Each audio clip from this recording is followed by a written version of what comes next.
नमस्ते, प्रणाम। सोहर गीत लेकर आए हैं, सुनिए आप लोग कैसा लगता है कमेंट करके बताइएगा। जुग जुग जिया सुललनवा मानवा के भाग जागल हो। जुग जुग जिया सुललनवा वाकी भाग जागल हो। ललना लाल होइले तुलवा के दीपक मानवा में आस लागल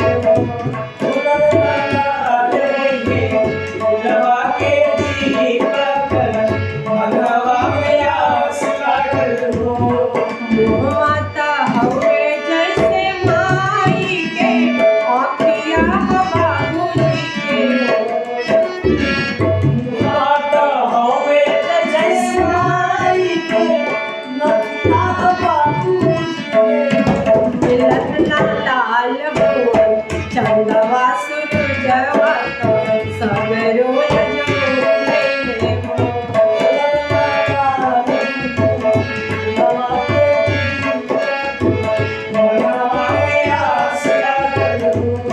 हंसी हंसी गावेली बहिनिया लट के खिलावेली हो। हंसी हंसी गावेली बहिनिया लगे खिलावेली हो। ललना हंसी हंसी टूटी चलावेली रस बरसावेली हो।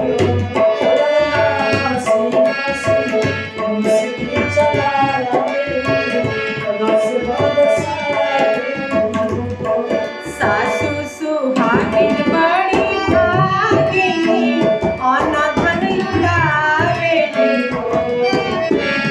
सासु सुहागन बड़ी भागिनी और धन लुटावेली हो। ललना दुआरा पर बाजला बनैया मोर हलिया उठे सोहरम। बाजेला बधैया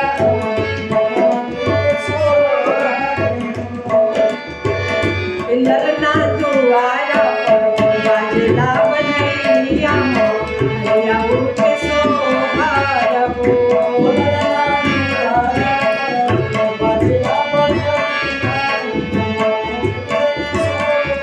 जुग जुग जिया सुललनवा मनवा के भाग जागल हो। जुग जुग जिया सललनवा मनवा के भाग जागल हो। ललना के दीपक मानवा के आस लागल हो। ललना के दीपक मनवा के आस लागल हो। धन्यवाद। जय श्री राम।